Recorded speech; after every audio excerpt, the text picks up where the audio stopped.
Hey, what's up everyone, and welcome to another video game collection video. It's been a little while since I've done one, and I thought, you know what? I could do PS2, I could do PS4, Xbox One, I could do all of these, and I will be doing all of these in the future, but there's one console that I wouldn't say I'm like too into collecting for, but it's a console that I love. It's technically not a console. It's a handheld, portable, whatever. It's the PS Vita. I don't even know why I'm building it up. You already know what this is. But the PS Vita is a portable system that I love. It's actually, if you ask me top 3 portable systems of all time, it would probably be in the top 3 somewhere. It'd probably be number 3 right now. I'd probably say Switch is like number 2, and just because I'm nostalgic for it, you know, like Game Boy Advance. I love Game Boy Advance because Game Boy Advance was the definitive portable experience as a kid. It was sublime. It was great. It was so good. And I'm talking about SP, I should say, Game Boy Advance SP, because I mean you could see the screen. It was perfect. I could play Game Boy Advance and Game Boy Color games. It was perfect. It was perfect console when I was a kid, at least. If I was a kid now, then I'd say probably Switch. But yeah, so that would be my top 3. But anyway, I have gathered all my PS Vita games. I only have about 28, so this is not going to be a very long video. At least I don't think so. Watch, it's going to be like 50 minutes long. And I haven't done one of these in like a little over 2 years. I think like 2.5 years at this point. I think the last video I did for a PS Vita collection was back in, I think, June of 2016. So it's been a little while. It's been a while. It's a song. And I am here to show off what I got since. There's going to be a lot of stuff here that's similar. Or, you know, not similar, just stuff that you've seen before. But if you're new to the channel, then you might not have seen those videos before. So this might be all new to you. And I've gathered quite a bit of new stuff too. So, oh god, here's the stack. By the way, I'm not gonna show you what the games are, but here you go. So that's 27 right there, I believe. And then you got this little guy. Oh, the game's loose in it. Hold on, let me put it back. I don't know why the game was loose. I separated this because it doesn't have a front cover, so I thought maybe that's the perfect way to start. I cannot put this game back in the case. There you go. Alright, so 28, I believe. 1, 2, 3, 4, 5, 6, 7, 8, 9, 10, 11, 12, 13, 14, 15, 16, 17, 18, 19, 20, 21, 22, 23, 24, 25, 26, 27, 28. Yes, I got it. So let's get to it, alright? Let's get to it, baby. So, right here, bam! This is a game you've never seen before in your damn life. First channel to ever show you this game. Black case, limited rare edition, no cover art, don't need it. This game's so good. It'll melt your brain. It'll do a bird box to you. You see it with your eyes and you'll just slash your throat. So, alright. It's some fucking game called, it's a game I got from GameStop. GameStop was having a sale on PS Vita games. I bought it because it was like cheap, and it was a game that kind of stays up in value around like 30 bucks. So I decided, you know what, let me try to get it. I got it, and it didn't come with the box, which really upset me, but I decided to keep it. And that game is called Corpse Party. What the hell? Blood Drive? What is it called? Yeah, Blood Drive. I nailed it. Alright, can you see that? It's card only because the box itself. Look, even the box they gave me, look at it, it's like a piece of shit box. Look, it's all broken and stuff. It's like, I don't know where the GameStop gets these boxes from, but they suck ass and swallow. So yeah, that's terrible. But I do want to get a replacement case for that game, so I can add it to the collection, because I heard that series is actually kind of underrated and something I might actually like, because it's anime, but it's horror anime, which anime is weird alone. Yeah, I can only assume anime horror is fucking messed up. Like, I mean, I used to watch Hellsing when I was a kid, and that shit terrified me. all the explicit murder and violence in that freaking show, I loved it. It was great. But let's get to it. First is all right. I forgot how you pronounce this series. Is it Ys? I think it's Ys. Wise. Ys. Ease. I've heard it pronounced like 45 different things, and I've heard it pronounced so many different ways, and it's funny because it's a game that has Y and S in the title. That's it. That's literally it. But it's Ease. What is it called? Memories of Salsetta. I think I said that one right. I played a little bit of this actually. I bought this from GameFly a few years ago, and I think that's complete. I'm not really sure if the manual is supposed to be in there or not, but GameFly sent it to me, so I'm assuming there was just no manual, because GameFly usually sends you games with whatever it originally came with. But this game is good. I played a little bit of it, and it was pretty good. I never got back into it, but the Ys series, the Ys series is really. It's one of those series I really want to get into, and I played a couple of them. I played the I don't know what is with this series. I cannot pronounce any of its freaking games, but I played the PS2 one, the Ark of Nephishtim or something, Napishes Neptune. I don't know. It was called something like that, and I played it. I really like that game. And the newest one, Ys, what is it called? I have my Switch games over here. Ys 8 Lacrimosa of Dana. They didn't pick like just like a generic title like Ys Retribution or Ys Origin. That'd be a good one. Joking, that's already a game. So I guess they already did a generic title. By the way, next is Assassin's Creed Liberation, which I remember back in 2012. All right, this is a little trip down memory lane. I remember back in 2012, it was around November, and we had the hurricane, I think Sandy. I think it was Sandy. And I had no electricity for 2 weeks. And all I had was, I had my 3DS, I had my Vita, I had the DS, Game Boy, all that stuff. There was no Switch. Shit, I think the Wii U just came out. So there was no portable system besides the ones that I already had. Obviously, I don't even know what that means. But, so this game just came out. And I think I just picked it up before Hurricane Sandy, or I picked it up a couple days after Hurricane Sandy, when we still had no electric, but stores had electric. Stores that were like literally 5 minutes away, which was bullshit. But I didn't get my electric back for almost 2 weeks, which was dog shit. But anyway, that was I didn't like that. I didn't like the fact that I didn't have electric. But this game I didn't play. So the next game is the one I actually played. This game is what I played while I was in the dark for 2 weeks, and that is Zero Escape Virtue's Last Reward. I even did a full playthrough of the third game in the series, which is Zero Time Dilemma. I love this series. I remember picking it up the original 999 just off a whim, because it just reminded me a little bit of stuff like Phoenix Wright and maybe even like a Hotel Dusk, where it's like there's a mystery. It's anime style graphics, and there's a mystery of some sort, and it had an interesting premise, and there's puzzles and stuff. So I was already like, oh, I gotta get it. I mean, I know Hotel Dusk was a little bit less anime than Phoenix Wright, that's for sure. But I loved 9 Hours, 9 Persons, 9 Doors. It was such a great. It was pretty much a visual novel at times. It was so good, and I loved it. So when I heard there was a sequel coming on PS Vita, it had 3D graphics. It was on both 3DS and PS Vita. I was like, I gotta get on my Vita, and I'm glad I did, because I mean, I had my 3DS there, but the Vita was. I mean, it was a great time, man, playing this on the Vita. And sadly, I had to keep going to my aunt's house to recharge my Vita, because this would only, I mean, the Vita would only let me play it for about 4 hours at a time. But every time I did it, it was such a great time playing this game throughout that 2 weeks. And it's probably my favorite game of that year, looking back on it. I love Walking Dead Season 1, but I have to really... I think I gave Walking Dead Season 1 my game of the year that year. I have to, and when I think about it more and more, this game really left me blown away. It was so good. So Virtue's Last Reward. You can get that for cheap now. You can get it for like, I think maybe $15 brand new on Vita. 3DS, I think it's also cheap.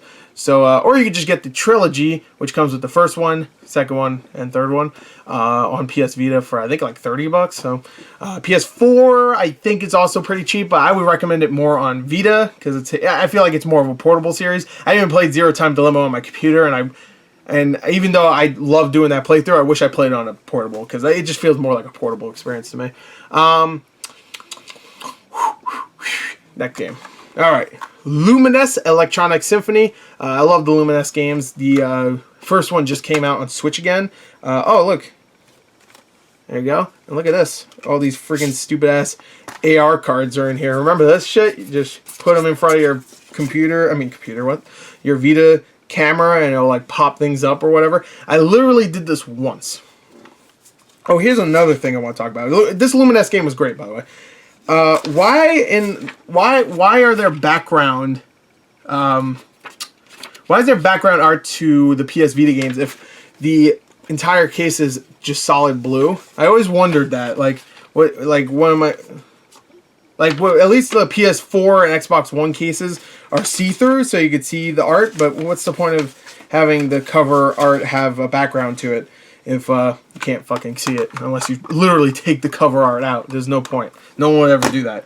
Just to look at some art. It's just a waste of ink. Alright, next is Ragnarok Odyssey. I've never played this. I don't even know why it's still in my collection, to be honest. I've heard it's not really all that great. Again, no manual. So there you go. I have it. There you go. What an in-depth look at that. Persona 4 Golden, of course. Fantastic game. Love this game. This is the first time I actually ever played it. This was kind of a similar experience with Zero Escape Virtue's Last Reward, where I had a lot of free time because there was not really many games. So I was just like, you know what? I'm just going to sit on my bed, lay down, play some Persona, and just like relax. I don't usually do that when I play video games. Most of the time I'm like sitting up on a chair like this or whatever, and I'm playing games, hunched over like like the Hunchback of Notre Dame, playing my game, and getting pissed, most likely. But Persona 4 wasn't really like that. I mean, I played it on not the easiest difficulty, but like the second easiest, because I kind of wanted to just get through it. And what I really like about this game, or this series, or at least what I thought I was going to like about the series, was the character interactions, and that ended up being definitely true. I love the characters and interacting with them and stuff way more than I like the gameplay. It was still pretty challenging for the most part. It was on, I think it was just normal, or it might have been called easy, but I think there was a difficulty called like very easy, where I remember reading it and going like, yeah, I can't play it like that, where it's like you don't die or some shit, like you just keep, like it's pretty much baby mode. I was like, no, I can't play it like that. But I remember the easy mode having a couple times where I'm just like, I'm not really an adept RPG player, especially not JRPGs. So there's times where I was just like, I don't know, I don't really know strategies well. Like, I played Pokemon, that's about it, and that's a turn-based game, but it's definitely not the same. I don't know. Next is Child of Light, which I bought this on PS Vita. I have this on like 4 different consoles, including Switch. I believe I have it on Xbox 360 and Xbox One. I might even have it on PS4, but I bought this on PS Vita. This is my only retail copy, because I believe it's the only retail copy, period, of this game. I bought it because it was, I think, a GameStop exclusive. I could be wrong about that, but I think it was, or it was only at GameStop. Maybe it wasn't like GameStop exclusive, but I think GameStop was the only ones that got it for some reason, which I guess would be exclusive, but it didn't have like their watermark where it said like GameStop exclusive, like a lot of games do now. But I wanted to get it because I thought it'd be like maybe rare in the future, and it's a game that I really wanted to play because it looked awesome. Still have yet to play it. I own it on 4 or 5 consoles, but I still have yet to play it. I think I'm going to play it on Switch now because I bought it on Switch. But and to be fair, on Xbox One, I think I got it for free, and I think the same thing for PS4. So to be fair, so anyway, I got the retail copy, which oh, there's my receipt still for when I bought it. How much did I pay for it actually? Let's take a look. Okay. $50? No, 16. Okay, that's not too bad. That's not too bad. Oh, that's the same time I bought my Castlevania games on DS. When was this? 2016. Holy shit. But that was when I used to trade in a lot of shit to GameStop. You go watch my various videos where I say, hey, I'm going to trade a bunch of stuff to GameStop and get fucking tons of money, and I would trade them in and get better stuff. Like, you know, I'd buy games that were $50 at that point, but then, like, in a month they would drop down in value because there were new games, but they would drop in value, and get stuff at GameStop that I knew would stay valuable, like Child of Light and the Castlevania games on DS. These games will stay valuable. Alright, next is a game I have still yet to open. I bought this like 3 years ago, and I have yet to open. I think I'm going to keep it sealed, because it might actually be worth something in the future. And that is Steins Gate, which is based on... Actually, no, I was going to say it's based on anime, which is not true. I think it's the other way around. It's a game... I don't know if this was exactly the first game in the series. It could be. I know the anime came out before this game came out in America. But I think it's based on... It's a game based on... No, it's an anime based on a game. And now this game came out after the anime already came out. But this game might have only come out in 2016 for North America. I don't even know what I'm talking about anymore. So there's another one coming out for the Switch in a couple months. I don't know. Like, I have too much stuff to play. Yeah, please let me know about Steins Gate, because I know it's supposed to be a great anime and a great video game series.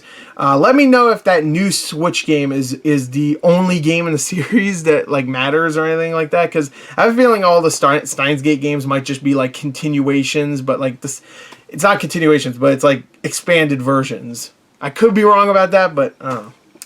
Anyway. Moving right along. Next is a game I showed in my Gore's recent pickups, I believe, and that is Mortal Kombat for the PS Vita, which is Mortal Kombat 9 on the consoles. I got this at a yard sale for like 50 cents or some shit. It is the PAL version, as you can see, 18, but it should work on PS Vitas, because usually, at least for most Sony consoles, I think they're all region free. I could be wrong. I'm pretty sure PS Vita is region free, right? So this should still work. If not, it doesn't matter. I'm probably not gonna play anyway. So I mean, who's fucking? Who am I kidding? I ain't gonna play anymore. All right. Next is. All right. Well, these games I love, just like the Zero Escape games. Next game is Trigger Happy Havoc Danganronpa, or I guess Danganronpa Trigger Happy Havoc, whatever. This game is another game just like 999, where I just took a gamble on it. I didn't really read about it. I just saw it at GameFly for really cheap on PS Vita. It was like $15 or some shit for one of their sales or something. I was like, you know what? I'm going to take a gamble. I'm just going to take a risk. I'm going to pull the trigger. Trigger Happy Havoc. And I'm going to be happy about it, maybe. I'm sure there'll be some Havoc. And I bought it and played it, and I loved it. I really did. It was a game that had a lot of the anime tropes that you expect, but then they twist them. Like, you know, like there's one character that seems like, oh, the happy little anime girl. Oh, no. Not exactly. And I like the little things like that, where it actually played with our expectations of just what an anime usually is, and said, nah, we're twisting them. And I know there's a lot of animes like that out there, don't get me wrong, but this one was just like, it looked very much like that. And it had a sinister plot that already started up, where it's just like this whole idea about a game of killing where someone dies, and then everybody else that's still alive has to do a trial where they have to figure out who murdered that person, and if they can't do it, everybody dies, which is awesome. Great premise. And this game definitely worked with it very well, and I loved it. I really did. So a year after that, this little game came out, Danganronpa 2: Goodbye Despair, which I was very surprised by how much I loved this one. This one might be, I don't know, it's like top 3 games of that year, because Trigger Happy Havoc was great. It was like top 10 definitely, but this game blew me away. I loved all the characters. I loved all of the deaths and all the trials you had to do. It was legit surprising who died at times. Like, I mean, the first game, it was surprising too, but it was like surprising, but you didn't really know that character well enough. Like, the big surprises happened kind of abruptly in the first game. A little, you know, I mean, there were some good ones, don't get me wrong. But this game was just like, it built it up. Like, oh man, this character, oh shit, this character, oh no, this character, wait, what? And then the ending is fucking crazy. This game's great. This is what I love about anime. It's so insane, and I love it. So, Danganronpa 2, great game. And sadly, I have Danganronpa 3. Now, I know it's a great game. I've heard it is, but I've yet to play it. It came out the wrong time, and to be honest, I probably should have just bought it on PS4. I did not. I figured I'd get it on Vita, because I also, you can see right here, it says PlayStation TV compatible. I had a PlayStation TV. I have no idea where the fuck it is right now, but I had one. I was like, you know what? I could probably just play it on my PlayStation TV. And now I'm a little, all right, please let me know, for all you Danganronpa fans, please let me know in the comments. There's like 2 different animes based on Danganronpa 3. Do I need to watch those to play this game? Because if I have to watch 2 whole animes, which I think are 13 episodes each, or maybe even more, I don't even know, and then play this, I'm just like, I have so many games at this point. I really want to, because I want to see because this is the last one, supposedly, I think, right? And I was really excited to play it, but it's just, there's so much to play now. I still have to play Nier Automata and God of War and Horizon Zero Dawn and all these games. I don't have time for this. I have to play Persona 5. Fuck, too many games.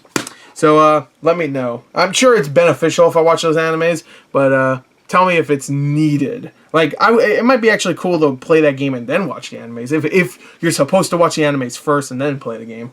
I don't know.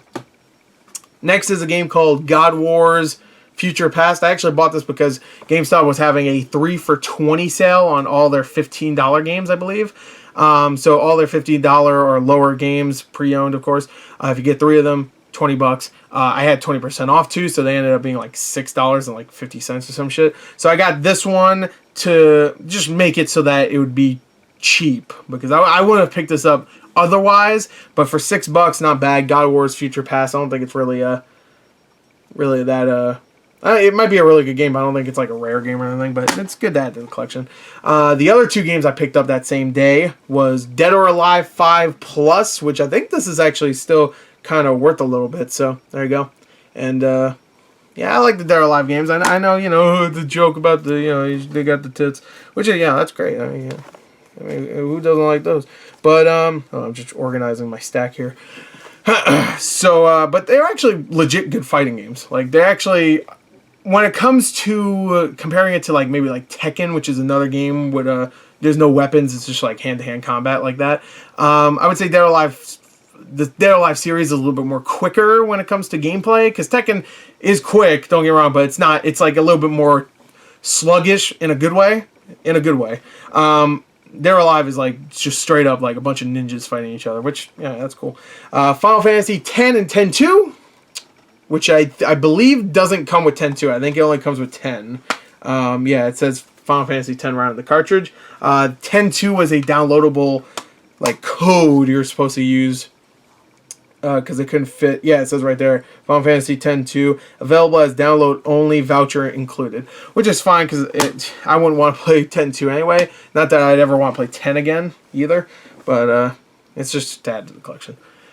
This one I've had for a long time now. It's still sealed. Retro City Rampage DX. I don't know why I don't have a protective cover for this one, but the seal is pretty good still. Looks about the same as it always has. And that's still worth about $70-$80 right there. Alright, now we're getting into the limited run games, which is the ones that have a lot of the protective cases. 3 of them don't, which is because I didn't want to keep buying the protective cases along with buying the game from limited run games, because those games are already expensive. And then you have to add like, I think like $3 for a protective case. I could buy like 20 of them for $10 online, so there was like... I said screw it, and I just never got around to buying a bunch of protective cases. But I actually slowed down way down on my limited run game intake, let me just say. To the point where I think I missed about a good like 40 games, maybe even more, for the Vita. I still have a good, nice little collection. A lot of the earlier games for the Vita from limited run games. But now there's just way too many, and some games I'm not really all that interested in. This game I was actually interested in. I guess I really like anime. I'm looking at the covers of these games. I'm like, I guess I really do. It helps that PS Vita is a really big like anime machine out there. Like, when it comes to, I'm not talking about just anime, obviously. I'm talking about like JRPGs and stuff. But there's a lot of Japanese games on there, because PS Vita was pretty huge in Japan, so it makes sense. And it wasn't really big here, so they're not gonna make games catered to us really. But this one is called, I can't tell what it says. Oh, Valhalla Cyberpunk Bartender Action, which you can't really tell from the logo. It's because it's kind of blended in there. I mean, the artwork and stuff looks good, but you just can't really tell what it says. This interested me quite a bit because I like games that take a chance on things, and this reminded me a lot of stuff like Moonlighter, where it's like, and even like Recitaire, I think it's called. Recitaire, I think, where those are like shopkeeping simulators where you're like a shopkeeper, but you're also a dungeon crawler fighter guy. So you go and dungeon crawl, take all the stuff you got from the monsters and stuff, all your loot, and then sell it in your shop. This is kind of like that, but I think you only are a bartender, and that's it. I don't think you actually fight in this, but you're a bartender and you talk to people and you talk about their adventures and stuff, and I think you try to solve problems or something, and that seemed really interesting to me, so I bought it and I have it. And this one might actually be something I open in the future for the PS Vita if I want to get back into Vita games, but I wanted to add that one. That's my most recent limited run game pickup. Next is a game called, I think this is like when I really started to slow down, because I would not have bought this if this came out now, this would not have been in my collection. But it's a game called Ray Gigant?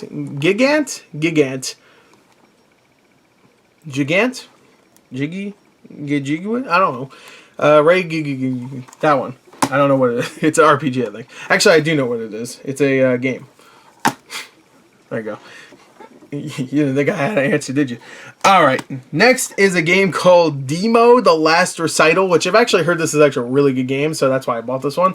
One thing I find funny is that I guess they messed up with the box art when they were doing the printing, because, I don't know if you could tell, but this right here, this rated E for everyone, on both sides, this one I think you can really tell. I'm not sure if you can, but, yeah, you can kind of see there from the reflection. It wasn't actually on the cover art, so they had to literally get stickers that said "Ready E" for everyone and put it on the front and back. So that's kind of funny that they had to do that. But yeah, I wouldn't even notice that. There's a few of them here. Like, look at this. Ray didn't have that either, so I don't know why they had to do it for this one. Actually, all of the rest of the games I'm about to show you, none of them have ratings on them. So I don't know why this one they had to. Maybe there was a request from the developer or something like that, or maybe they had to for some reason. This one you had to. I don't know why, but Demo. There you go. Cool little game. It's a musical based game. That's fun. Next, this one I have to give credit to my boy Kyle. He sent me this one, and I really appreciate it because I really wanted this one. So much so that I even skipped on the regular version of this and hoped that Kyle could get one. He's in a bunch of my stuff, you know. And this is Oddworld Stranger's Wrath exclusive limited edition. Now, Stranger's Wrath I loved when I was a kid. That game was awesome. So I was really happy to get this on PS Vita. I heard the port itself isn't the best, but I'm happy to get this one. This is one of the cases. And that's the blue one, so it's not the regular version. I think this one still goes for around like 80, 90 bucks. As you can tell, I have yet to sell a limited run game. The only ones I sold is I got doubles of Shantae, I think, which I ordered on mistake. You're allowed to order 2 of the same. You can't order any more than 2 of each game, I think. And I think I double ordered because I looked on my PayPal. I was like, wait, hold on. I did, because I would have never done that, because a lot of these limited run games, I'm not going to lie, they don't really go up that much in value, and I didn't think Shantae would. I mean, Shantae is, I guess, a big enough series, but I didn't think it would, like, do so well, do so well. I got rid of those for a good amount of money. I don't do reselling, obviously, but, I mean, I guess I do technically, but that's after I've already played the game, or after I've already had it for a long time. Because, I mean, if I wanted to, I could resell a lot of these games right now and make way more. But I still keep them because I want them. I just want them in my collection just to say, hey, look at this. I have a sexy ass game. You know, I still have Rule of Rose. That game's like $250. I bought it for $3 at a yard sale. You know? But anyway, next is a game called Volume Pure Stealth Limited Run. That's what it says. You probably can't read that though. I do like you can't really tell the title until like you can see it kind of shine there a little bit. This one looks nice. It has the sticker on the back. I think no, it doesn't. Okay. Next is Dragon Fantasy: The Black Tome of Ice Special Edition, right there, which is another game that I wouldn't have bought if it came out now. Next is Octodad: Dadliest Catch, which I love the pun, but yeah, no, I probably would have actually bought this one. Actually, 100% I would have bought this one if it came out today, because it's Octodad. Everybody loves Octodad, right? Zeo Drifter, which is I think it's a roguelike, isn't it? Is the story best way? Is it a roguelike? Are you a roguelike? Renegade Kid Gem, Renegade Kid, best game yet.